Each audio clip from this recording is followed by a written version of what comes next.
Coming up on Cabela's Sporting Dog Adventures, we head to Saskatchewan. We get down and dirty in a crater that's located right in a great waterfowl field. Take 'em. The migration is heating up along with our gun barrels. Stay tuned for some red-hot waterfowl action coming up on Cabela's Sporting Dog Adventures.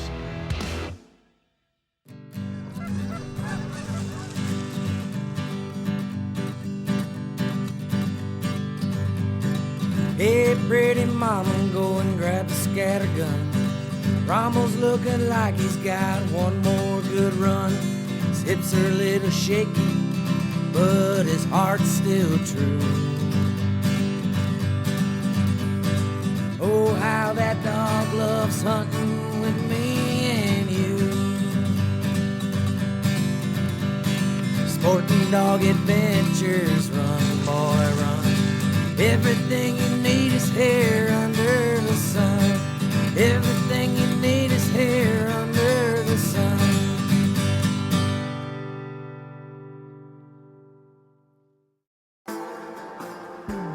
It's October, and we're out in Saskatchewan. I'm hunting with good friends Brad, Tim, and their waterfowl crew. We scouted a field that had a large number of ducks and geese in it, as well as what looked like a large crater right in the middle. This looked like the perfect setup. We were excited for the birds to start filling the air.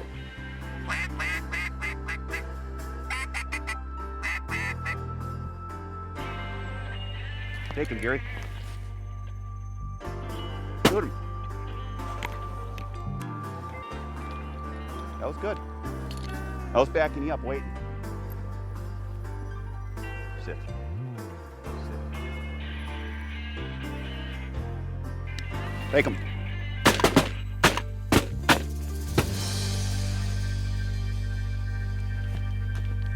We set our decoys up around a large depression. It was about 8 feet deep in the middle. It had steep sides and was perfect for concealment.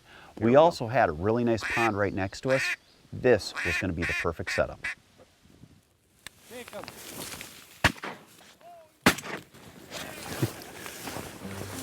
Nice shot. That was a wingman. You were. No, I just don't want to be interrupting on anyone shooting. Do we? Okay. The early action was good. We set up on the adjacent pond and eventually worked our way back to the crater as big groups of geese started to fill the air. Oh, these ducks are going to do it. Let him run.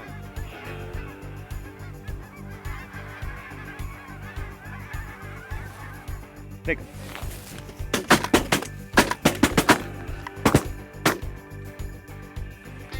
Here.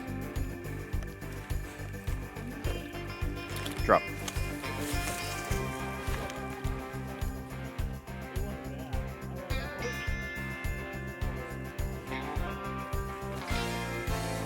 Drop. Yeah, they're coming.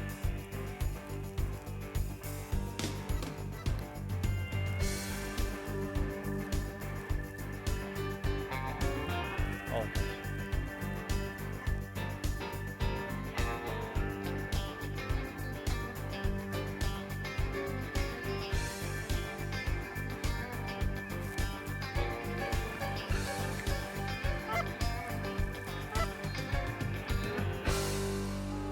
I don't know how many more passes we're going to get. Come on. Coming up after the break, we learn if our hesitant group of geese work into range and give our crater crew some shooting. We'll also give you a great marking tip that you can work on with your dog in the off-season.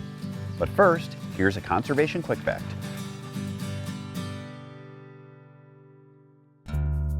The Gulf Coast is home to many different habitat types, including barrier islands, beaches, dunes, marshes, forested wetlands, and coastal prairies.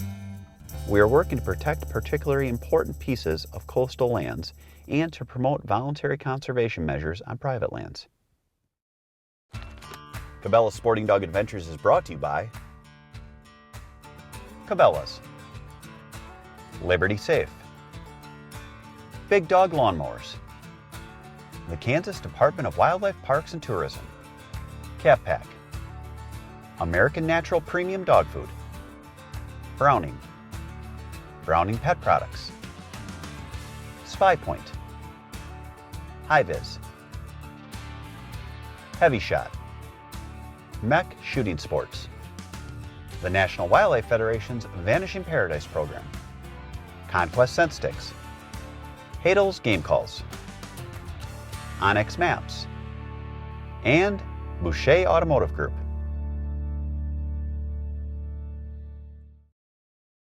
This training tip is brought to you by these fine sponsors.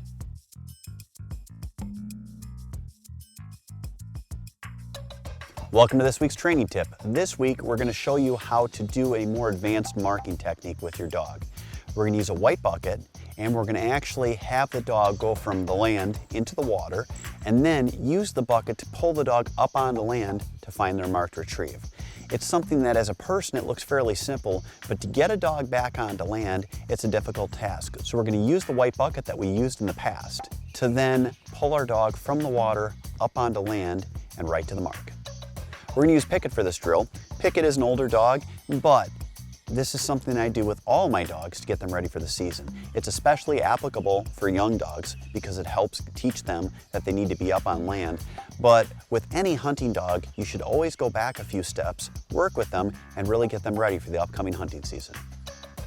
So what we're going to do is we're going to heel Pickett and have him heeled so that he is facing where the marked retrieve or the bumper is going to be thrown. I have my friend CJ who is going to get Pickett's attention and then throw the bumper so it lands right next to the bucket. Once I'm sure that Pickett has seen the bumper fall by the bucket, Pickett, I'm going to send him with his name.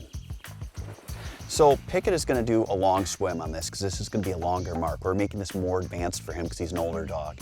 Once he hits the land, he's going to see the white bucket and it's going to pull him up onto land toward the bumper that's waiting for him. The key to any drill when you're working with the dog is don't talk to him when he's heading to the area of the hunt. If you start to talk to him too much, he'll actually look back and he will not go to the mark the way he is supposed to. And this is especially something that's important with young dogs. Let them go out and hunt. We don't have to tell them to hunt it up. We just have to let them go out and do their job. Depending on the length of the mark and the success of the dog, I usually do this probably 3 to 5 times on a retrieves.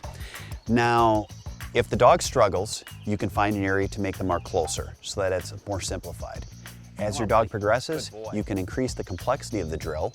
If the dog does well on this mark, you can actually put land in the way. So the dog is in essence going from land into water, up onto land, back into water, and back up onto land. And that will get your dog further along and ready for the upcoming hunting season. That's this week's training tip. Now back to the hunt. Yeah, they're coming. Back in Saskatchewan, we're stuck in a waiting game with a group of birds. Will they work into range? How many passes is it going to take before these geese commit?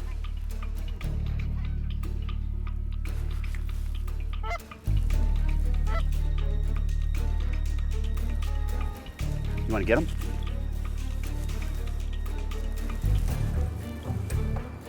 You want to light into them yet? Let's shoot them. Get that one. Get that one. Drop him in the hole. After this group of birds, my camera guy tried to negotiate hazard pay with me. Our crew was killing it and we had a perfect setup. Now, we're the visiting team in baseball. We were definitely here to play. But sticking with that analogy, we definitely at times needed a little bit of hitting / shooting practice. Take them.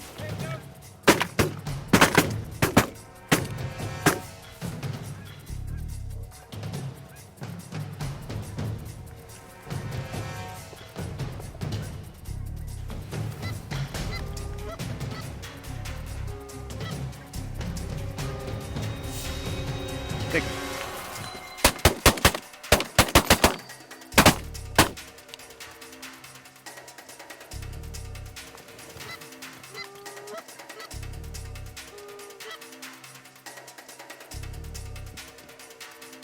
We're going to check this out first. The morning hunt was going well. We had lots of shooting for our crew, and Rommel was rewarded with plenty of retrieves. We decided to make a few adjustments to our spread to see if we could get the birds to funnel to the area that we wanted them. Now let's take a trip to the whelping box, brought to you by Phytovite and Gunner Kennels. Welcome to the whelping box. We are back with Soggy Acres Southern Belle, Dixie's puppies.